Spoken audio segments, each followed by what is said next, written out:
Bismillahirrahmanirrahim. Assalamualaikum warahmatullahi wabarakatuh. Innal hamdalillah nahmaduhu wa nasta'inuhu wa nastaghfiruh wa na'udzu billahi min shururi anfusina wa min sayyiati a'malina. May yahdihillahu fala mudilla lahu wa may yudlil fala hadiya lahu. Asyhadu an la ilaha illallah wahdahu la syarika lahu wa asyhadu anna Muhammadan 'abduhu wa rasuluhu alladzi la nabiyya ba'dahu. قال الله تعالى في كتاب الكريم أعوذ بالله من الشيطان الرجيم يا أيها الذين آمنوا اتقوا الله حق تقاته ولا تموتن إلا وأنتم مسلمون وقال أيضا يا أيها الذين آمنوا اتقوا الله وقولوا قولا سديدا يصلح لكم أعمالكم ويغفر لكم ذنوبكم ومن يطع الله ورسوله فقد فاز فوزا عظيما وقال النبي صلى الله عليه وسلم may yuridillah bi khairan yufaqihu fid din. Hadirin pendengar yang dirahmati Allah Subhanahu wa taala, alhamdulillah syukur kepada Allah Subhanahu wa taala masih memberikan kita kesehatan, masih memberikan kita kesempatan sehingga kita masih bisa mendengarkan, mengkaji dan menyimak kajian ilmu kita yang rutin. Mudah-mudahan Allah Subhanahu wa taala selalu memberikan kita keistiqomahan dan selalu memberikan kita komitmen sehingga kita bisa selalu mengikuti, mendengarkan dan mengkaji kajian ilmu. Dan dengan kita menuntut ilmu atau kita duduk dalam rangka untuk mendengarkan ilmu, Allah Subhanahu wa taala mengangkat derajat kita di dunia dan di akhirat. Sebagaimana yang Allah Subhanahu wa taala firmankan, yarfa'illahu alladhina amanu minkum walladhina utul ilma darajat. Bahwasanya Allah Subhanahu wa taala mengangkat derajat orang yang beriman dan mengangkat derajat orang-orang yang menuntut ilmu.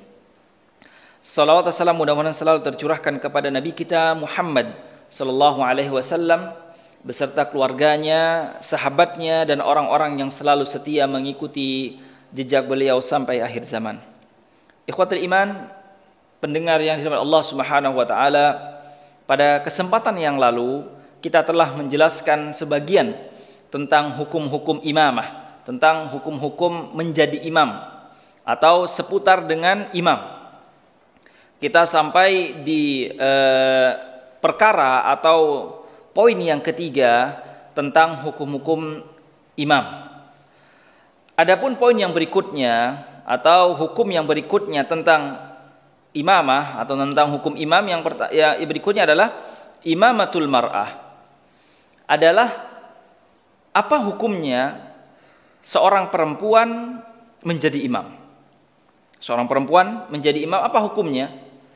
Maka tasihhu imamatul mar'ati lin nisa. Sah salatnya bagi perempuan yang menjadi imam tetapi makmumnya juga perempuan. Ini karena apa? Di syarat pertama bahwasanya syarat imam adalah laki-laki. Kalau seandainya makmumnya ada laki-laki. Nah, jadi perempuan boleh dia menjadi imam apabila makmumnya juga perempuan. Wa taqifu wasatahunna. Ya, jadi kalau seandainya sama, dia berdiri di tengah ya. Perempuan itu berdiri di tengah. Idh adina Rasulullah SAW li ummi Waraqah binti Naufal fi ittiqadin muadzina laha fi baitiha litusalli bi ahli baitiha. Karena Nabi SAW pernah mengizinkan seorang perempuan ya sahabiah yaitu Ummu Waraqah bin Naufal untuk apa? Menjadi imam untuk ahli baitnya, menjadi imam mungkin untuk anaknya, mungkin menjadi imam untuk pembantunya atau menjadi imam untuk anaknya dan intinya adalah ahli baitnya. Jadi perempuan tersebut menjadi imam untuk ahli baitnya, tapi dengan catatan bahwasanya makmumnya itu adalah perempuan juga.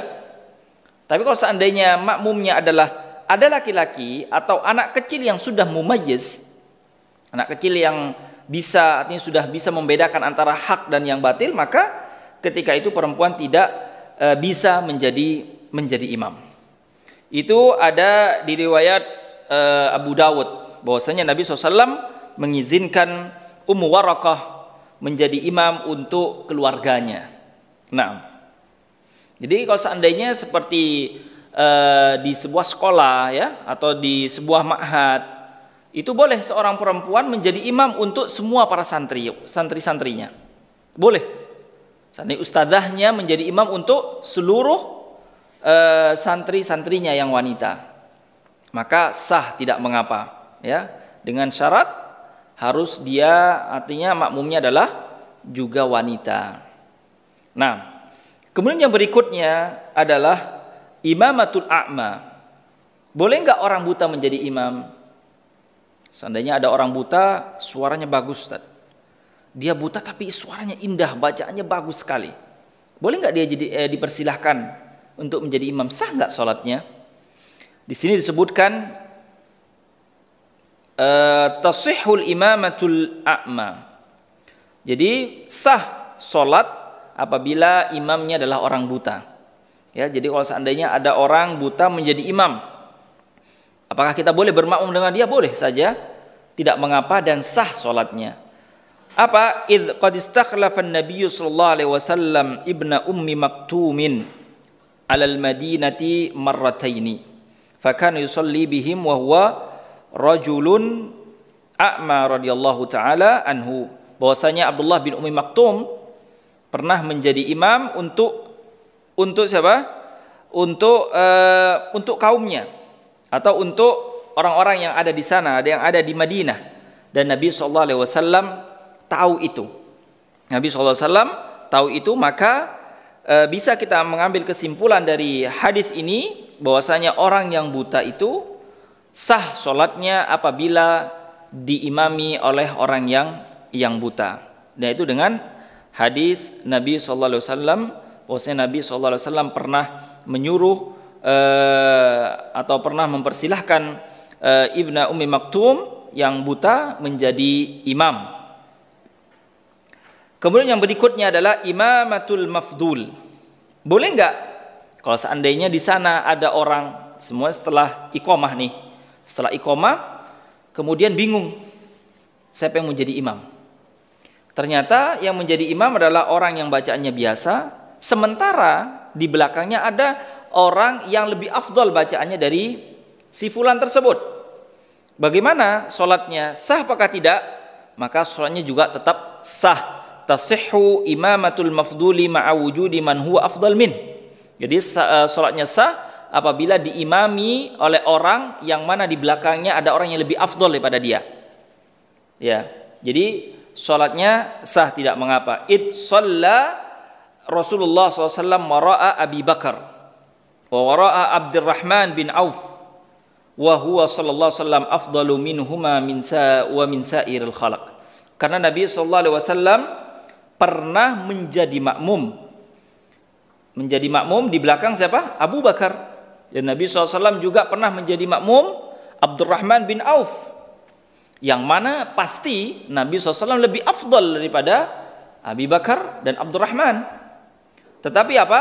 Tetapi itu menunjukkan bahwasanya tidak mengapa apabila imamnya itu yang mana di belakangnya ada orang yang lebih afdal menjadi imam.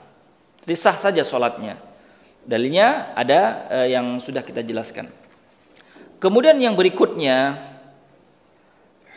imamatul masjidir ratib, yaitu imam yang sudah ditunjuk oleh seandainya DKM ya, Dewan Kemakmuran Masjid. Ya, kalau seandainya ada orang yang sudah ditunjuk oleh takmir masjid untuk menjadi imam, maka selain imam rawatib tidak boleh mendahului atau menerobos untuk menjadi imam. Walaupun dia lebih baik daripada bacaan imam rawatib tersebut. Kalau seandainya kita lagi datang ke sebuah masjid, seandainya ya, kita sudah merasa menganggap bacaan kita lebih baik daripada imam rawatibnya, apakah boleh kita menerobos terus menjadi imam? Maka hukumnya tidak boleh. Tetap imam rawatib tersebut yang sudah ditunjuk oleh masjid atau yang sudah ditunjuk oleh takmir masjid yang afdal menjadi imam, kecuali memang orang tersebut ditunjuk atau imam rawatibnya mempersilahkan kepada orang lain untuk menjadi imam, mungkin karena itu temannya Dan imam rawatib merasa bahwasanya teman tersebut lebih afdol daripada dirinya. Apabila dipersilahkan maka hukumnya tidak mengapa. Ya, karena apa? Al-imamur ratib ahaqqu bil imamati min ghairihi wa in kana ghairuhu aqra au afqah minhu.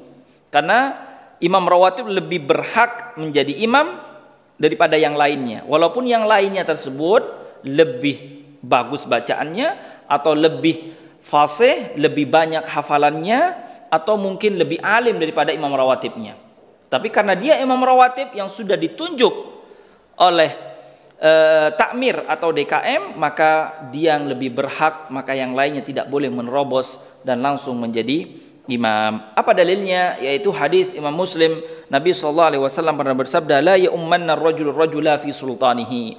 Maka tidak boleh seorang menjadi imam di tempat yang mana di situ ada yang mana orang tersebut menguasai, ada penguasanya, yaitu imam rawatib.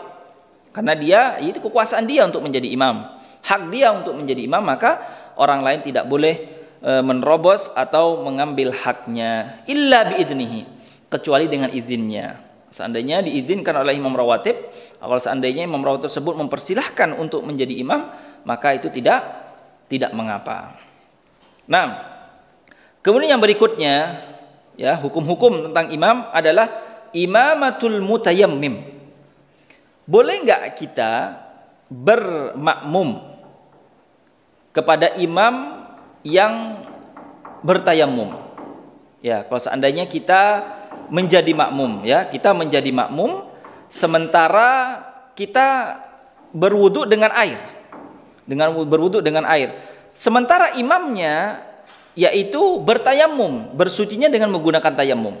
Boleh nggak kita bermakmum terhadap imam yang bertayamum? Tasihhu imamatul mutayammimi bil mutawaddi. Maka tetap sah salatnya bagi seseorang yang berimam kepada atau yang bermakmum kepada imam yang bertayamum. Apa dalilnya? Yaitu dalilnya adalah hadis dari Imam Abu Dawud dan ini adalah sahih. Id shalla Amr bin As bisariyatin wa huwa mutayammim wa man ma'ahu mutawaddi'una wa balagha dzalika Rasulullah SAW wa lam yunkirhu. Karena Amr bin As pernah sholat ketika itu di sebuah perjalanan atau mungkin perjalanan jihad, ya, menjadi imam, yang mana Amr bin As sholatnya dengan apa? Dengan bertayamum. Sholatnya dengan bertayamum. Sementara makmumnya yang lain adalah berwudu. Akhirnya kejadian ini sampai kepada Nabi SAW dan Nabi SAW tidak mengingkari perkara tersebut. Itu menunjukkan bahwasanya sah sholatnya. Kalau seandainya tidak sah, maka Nabi SAW akan menyuruh untuk mengulangi sholatnya. Kalau seandainya tidak sah. Tetapi karena sah, maka Nabi SAW tidak mengingkari dan tidak menyuruh untuk mengulangi sholatnya. Kemudian yang berikutnya, karena ini masalah imamah banyak, ya, bisa diringkas saja. Yang berikutnya adalah imamatul musafir. Boleh nggak kita berimam atau bermakmum di belakang orang yang musafir? Boleh nggak? Seandainya imamnya musafir, sementara kita mukim, boleh nggak kita berimam kepada orang yang musafir?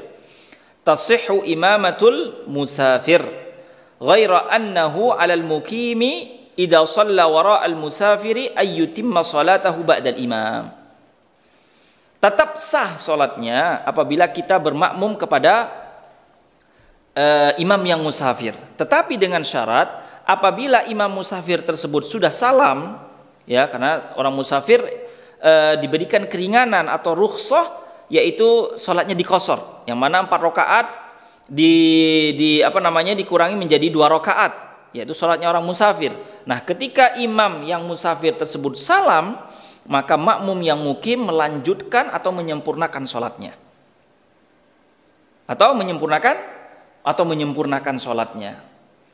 Idh shalla Rasulullah SAW. Apa dalilnya? Idh shalla Rasulullah SAW bi ahli Makkah wa huwa musafir. Karena pernah Nabi SAW menjadi imam untuk ahli Mekah, tetapi keadaan pada waktu itu Nabi SAW lagi musafir, maka tidak mengapa. Maka makmum yang mukim tetap menyempurnakan sholatnya apabila imam yang musafir tersebut salam. Kemudian apa yang dikatakan Nabi ketika itu? Wa qala lahum ya ahla Makkah atimmu salatakum fa inna qaumun safar. Wahai ahli Mekah, wahai penduduk Mekah, kata Nabi kepada makmum yang sholat di belakang Nabi, atimmu sholatakum, sempurnakanlah sholat kalian, sungguhnya kami atau aku, kata Nabi, dalam keadaan musafir. Ya. Kemudian wa in shalla musafirun wara'a muqimin atamma ma'ahu. Nah, ini perlu diperhatikan. Tetapi kalau kita musafir kemudian kita masuk masjid yang mana imamnya adalah mukim, artinya sholatnya disempurnakan seperti duhur, asar atau isya 4 rakaat. Apakah kita yang musafir yang menjadi makmum juga yang menjadi makmum tidak mengikuti imam, hanya saja kita sholat 2 rakaat karena itu qasar untuk dia? Maka orang yang musafir tersebut apabila dia bermakmum kepada orang yang mukim, maka shalla musafirun wara'al mukim atamma ma'ahu, maka orang yang musafir tersebut harus ikut menyempurnakan sholatnya sebagaimana imam yang mukim. Ya, sampai sini bisa difahami kira-kira bahwasanya apabila kita ada di perjalanan, ya, ada di perjalanan, kemudian kita singgah di sebuah masjid, ya, masjid. Kita lagi musafir nih, atau di rest area ataupun manalah masjid yang mana imamnya sholatnya mukim, yaitu 4 rakaat, sholat isya 4 rakaat. Kita musafir, maka kita yang musafir tetap harus mengikuti imam, yaitu sholat 4 rakaat. Jangan sampai memisahkan diri dari imam ketika imam naik ke rakaat ketiga kemudian kita salam. Tidak seperti itu. Beda seperti yang tadi. Beda seperti apabila yang menjadi imam yang musafir, ya, maka makmumnya yang belakang yang mukim tetap menyempurnakan sholatnya karena dia mukim. Apa dalilnya? Yaitu hadis Itsu'ila Ibnu Abbasin radhiyallahu anhuma al-itmami wara al-mukim faqala sunnatu Abi Qasim. Ya, karena Ibnu Abbas pernah ditanya tentang bagaimana seorang yang mukim apabila ada seorang yang musafir bermakmum kepada imam yang mukim. Maka Ibnu Abbas menjawab bahwasanya sholatnya disempurnakan, jadi ikut bersama imam, dan itu kata Ibnu Abbas sunnatu Abi Qasim, bahwasanya sunnahnya Rasulullah Shallallahu Alaihi Wasallam. Kemudian yang berikutnya tentang hukum imamah, wukuful ma'mumi ma'al imam. Di mana posisinya makmum ini terhadap imam? Apakah posisinya sejajar dengan imam? Apakah mendahului barisannya di depan barisan imam? Apakah di samping kiri? Apakah di samping kanan? Posisi makmum di mana? Idza ammar rajula akharu waqafa an janbihil aiman. Idza ammar rajulul akhar waqafa an janbihil aiman. Apabila imamnya atau apabila makmumnya cuma satu, ya, imam sama makmum cuma berdua, imam sama makmum. Mungkin karena musholanya mungkin karena kecil, atau mungkin masjidnya nggak ada yang sholat berjamaah di situ, hanya 2 orang saja, imam sama muadzinnya, contohnya, ya. Itu mungkin contoh saja. Ya, di mana posisi makmum? Apabila dia sholat berduaan maka posisinya sejajar di sebelah kanan imam, sejajar, tidak ada jarak, ya, tidak ada jarak atau dia mundur sedikit, tidak ada. Jadi posisinya mutahadian antara imam dan makmum, posisinya sejajar. Wa kadzal mar'atu idza ammat ukhra waqafat an janbiha, dan juga perempuan apabila dia menjadi imam bagi perempuan juga, atau seorang ibu menjadi imam bagi anaknya yang perempuan, hanya berdua maka ada di samping kanannya, ya. Wa man ammal itsnaini fa aktsar waqafu wara'ahu. Adapun kalau seandainya dia menjadi imam sementara makmumnya lebih dari lebih dari satu, maka posisi makmum itu ada di belakang imam pas, ya, ada di belakang imam pas, bukan malah di sampingnya, kemudian di samping, tidak. Posisi makmumnya ada di belakang imam pas apabila makmumnya lebih dari satu. Wa idza ijtama'a rijalun wa nisaun waqafa ar-rijalu khalfal imami wa waqafa an-nisa'u wara'ahum. Apabila makmumnya ada laki-laki dan perempuan, dan laki-lakinya banyak dan perempuannya juga banyak, maka shaf laki-laki itu ada di belakang imam pas, di belakang imam, kemudian shaf perempuan ada di belakang shaf laki-laki. Itu yang sunnah, ya, yang sunnah. Jadi shafnya perempuan itu ada di shafnya laki-laki. Jangan sampai sejajar dengan shafnya laki-laki. Itu sunnahnya. Kemudian wa in kana rajulun wa imra'atun waqafa ar-rajulu walau kana sabiyan mumayyizan ila janbil imami wa waqafatil mar'atu khalfahuma. Kalau seandainya makmum laki-laki satu, kemudian perempuan. Jadi makmumnya perempuan dan laki-laki. Bagaimana posisinya? Maka makmum yang laki-laki tersebut, walau kana sabiyan, walaupun dia anak kecil, tapi yang mumayyiz, yang sudah bisa membedakan antara hak dan yang batil, posisinya adalah makmum yang laki-laki di sebelah kanan imamnya. Di sebelah kanan imamnya. Sementara posisi perempuan di belakang mereka. Sementara posisi perempuan di belakang mereka. Bukan malah sejajar laki-laki perempuan. Bukan. Itu kalau seandainya laki-laki makmumnya laki-laki satu orang. Tetap dia di samping imam, sementara yang perempuan ada di belakangnya. Apa dalilnya? Ya, pendengar yang dirahmati Allah Subhanahu wa taala, dalilnya adalah dalil umum yang disampaikan Nabi sallallahu alaihi wasallam, hadis Imam Muslim, khairu sufufir rijali awwaluha wa syarruha akhiruha.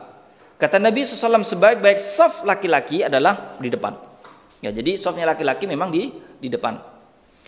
Wa syarruha, dan seburuk-buruk safnya laki-laki adalah akhiruha, di belakang. Makanya ini juga anjuran bagi kita agar selalu ada di saf paling depan. Artinya musabaqatum fil khairat. Bil khairat, yaitu kita selalu berlomba-lomba untuk menjadi orang yang ada di saf pertama. Wa khairu sufufin nisa, sebaik-baik safnya perempuan adalah akhiruha, yaitu di terakhir, di belakang safnya laki-laki. Wa syarruha awwaluha, yaitu dan seburuk-buruk safnya perempuan adalah di depan saf atau disejajar dengan safnya laki-laki. Itu adalah tentang posisi makmum terhadap imam, ya, posisi makmum terhadap imam. Dan juga dalilnya, dan ini juga dalilnya, karena ini panjang ya, dalilnya yang lain adalah li fi'lihi sallallahu alaihi wasallam. Jadi pernah Nabi sallallahu alaihi wasallam faqad waqafa marratan fi ghazwatin yusalli faja'a Jabirun fa waqafa an yasarihi fa adarahu hatta aqamahu an yaminihi. Jadi pernah Nabi sallallahu alaihi wasallam lagi salat, ya.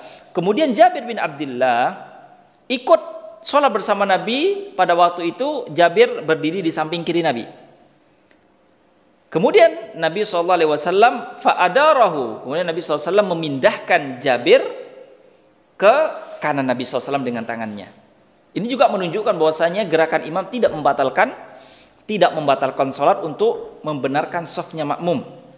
Ya, tidak membatalkan sholat. Jadi Nabi SAW membenarkan Jabir, tempat berdirinya Jabir itu dengan tangannya dipindahkan ke sebelah kanan Nabi SAW. Summa ja'a Jabbarun bin Sakhr. Ya. Kemudian ada sahabat lagi datang, yaitu Jabbar bin Sakhr. Faqama an yasarihi. Kemudian Jabbar berdiri di samping kiri Nabi juga. Berdiri di samping kiri Nabi. Yang mana Jabir ada di sebelah kanan, Jabir bin Abdullah. Jabbar bin Sakhr ada di sebelah kiri Nabi SAW. fa akhadahuma sallallahu alaihi wasallam biyadaihi jami'an fa aqamahuma khalfahu. Maka Nabi sallallahu alaihi wasallam menggeser mereka sampai mereka berdiri di belakang Rasulullah sallallahu alaihi wasallam. Artinya apa?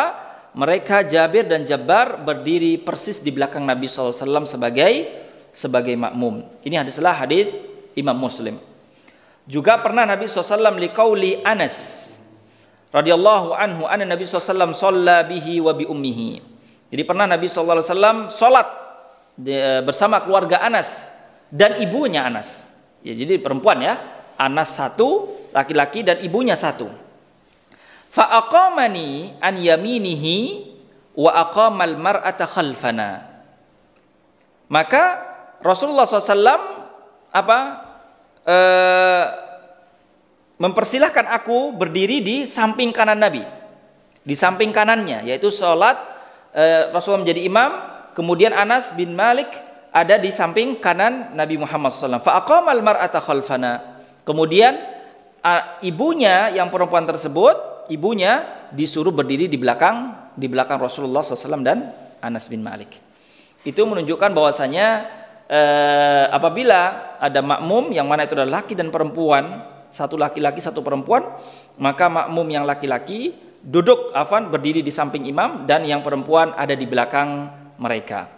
Nah, dan itu adalah hadis riwayat Muslim juga. Hadis riwayat Muslim juga. Kemudian bagaimana kalau seandainya makmumnya ini banyak ya? Banyak. Artinya makmumnya itu lebih dari satu. Maka dalilnya adalah hadis Imam Bukhari. Apa kata Nabi SAW dari Anas juga? Beliau berkata, "Sufiftu ana wal yatimu wara'a Rasulullah sallallahu alaihi wasallam wal ajuzu mi wara'ina." Kata kata Anas bin Malik bahwasanya Nabi SAW ya mengatur mengatur safku dan anak yatim, anak kecil berarti. Wara ar-Rasul, di belakang Nabi. Artinya makmumnya lebih dari satu bersama anak kecil. Jadi kalau seandainya makmumnya satu laki-laki dewasa, satu laki-laki mumayyiz, anak kecil ya, maka berdirinya di belakang imam ya. Wal ajuzu mi wara'ina. Kemudian orang perempuan di belakang mereka. Jadi safnya di belakang laki-laki. Baik. Kemudian yang selanjutnya ya, tentang hukum imamah. Sutratul imami sutratun liman khalfahu. Ya, ini tentang hukum sutrah. Tentang hukum sutrah khilaf para ulama. Ada yang mengatakan wajib, ada yang mengatakan sunnah. Terlepas dari hukum itu, bagaimana sutrahnya imam terhadap sutrahnya makmum? Apakah bagi pendapat yang mewajibkan sutrah, yang mensunnahkan sutrah, apakah setiap orang yang sholat itu harus menggunakan sutrah? Imamnya menggunakan sutrah, kemudian juga makmum juga menggunakan sutrah. Apakah seperti itu? Maka idza shallal imamu ila sutratin lam yahtajil ma'mumu ila sutratin ukhra. Apabila imamnya sudah sholat menghadap ke sutra itu pembatas ya, pembatas yang disunnahkan, yaitu juga sunnah hukumnya kita sholat menghadap ke sutra. Artinya pembatas antara dia dengan tempat sujudnya. Ya, sutra yang sunnah adalah yang mana tingginya adalah satu lengan ini, satu hasta tingginya seperti itu, seperti pelana unta kata Nabi SAW. Itu sehasta kayak gitu. Jadi kalau seandainya sutroh dengan garis atau sutroh dengan sajadah, ala ra'yi rajih, menurut pendapat yang sahih bahwasanya sutroh itu yang sunnah adalah yang mana tingginya adalah satu hasta ya, satu lengan ini. Nah, adapun apabila sudah imam sholat menghadap ke sutroh, maka makmum tidak perlu mengambil sutra atau tidak perlu dia mengambil sutra untuk taruh di depannya. Idzkana, dalilnya apa? Dalilnya adalah hadis muttafaqun alaih. Idzkana turkazul harbatu lin Nabi sallallahu alaihi wasallam fa yusalli ilaiha wa la ya'muru ahadan min khalfihi biwad'i sutratin ukhra. Karena pernah Nabi sallallahu alaihi wasallam ketika Nabi sallallahu alaihi wasallam sholat kemudian ditancapkan mungkin tongkat atau papan atau kayu di depan Nabi sallallahu alaihi wasallam. Kemudian Nabi sallallahu alaihi wasallam sholat ke depannya menghadap ke sutra tersebut dan di belakangnya adalah banyak makmum. Tetapi Nabi sallallahu alaihi wasallam tidak menyuruh ke para makmum tersebut untuk mengambil sutrah masing-masing. Itu menunjukkan bahwasanya sutratul imam, sutratul makmum. Bahwasanya sutrahnya imam adalah juga sutrahnya makmum. Nah, kemudian untuk yang terakhir pertemuan kali ini insyaallah kita akan melanjutkan ke pertemuan berikutnya. Yang terakhir adalah wujubu mutaba'atil imam.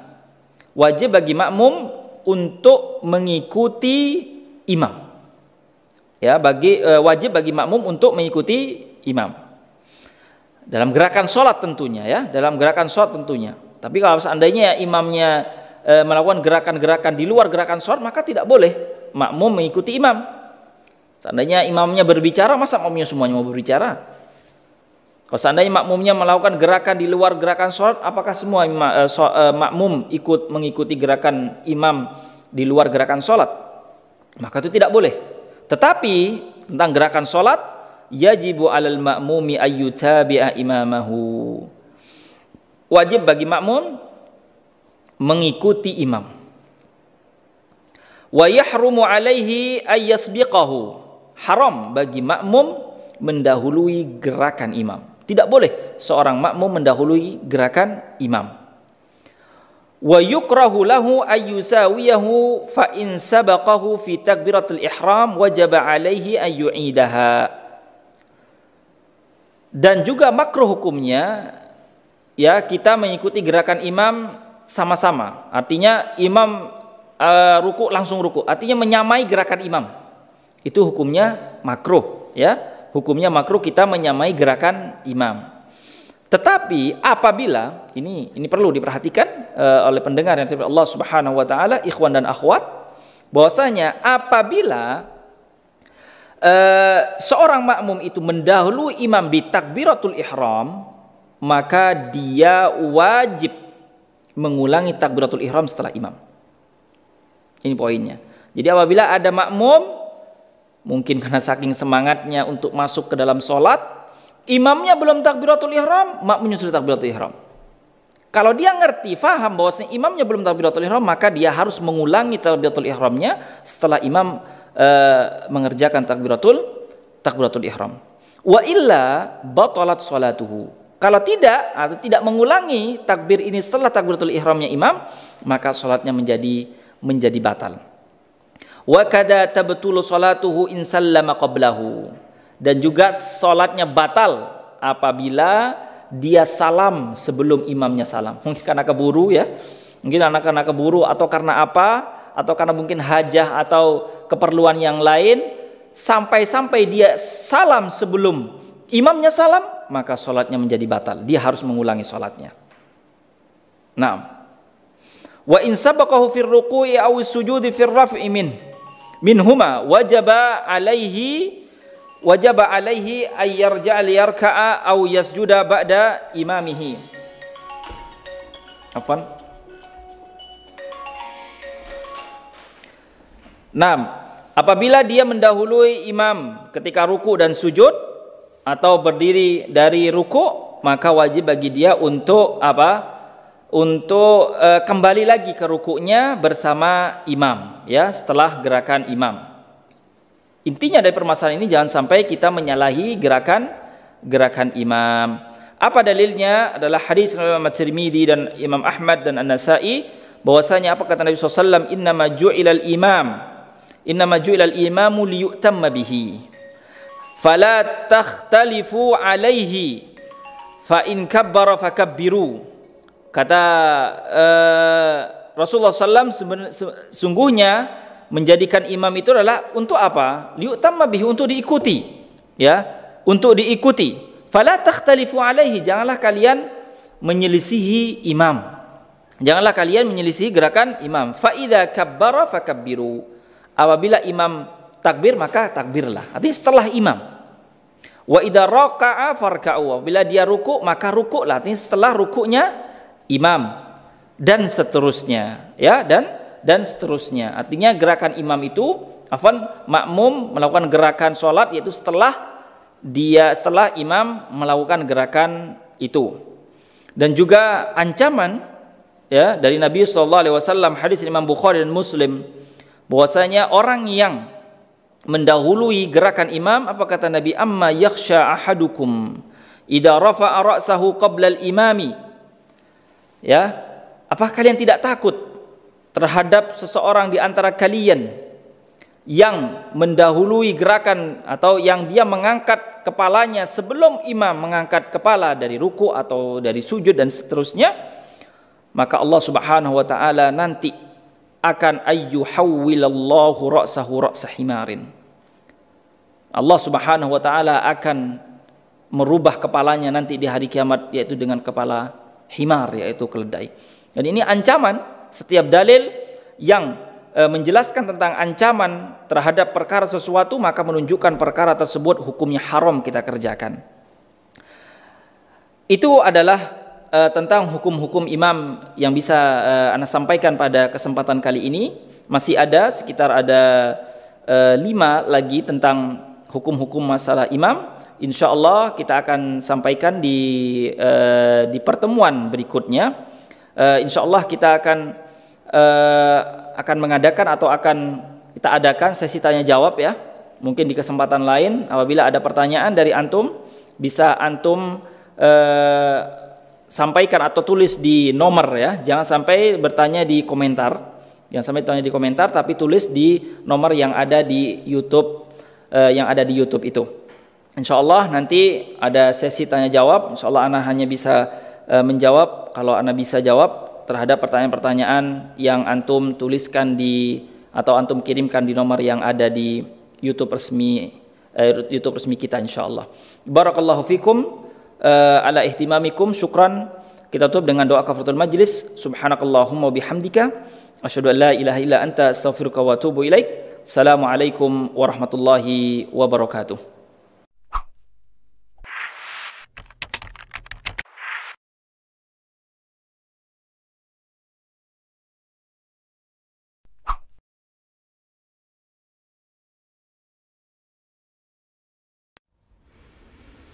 بسم الله الرحمن الرحيم قل أعوذ برب الفلق من شر ما خلق ومن شر غاسق إذا وقب ومن شر النفاثات في العقد ومن شر حاسد إذا حسد.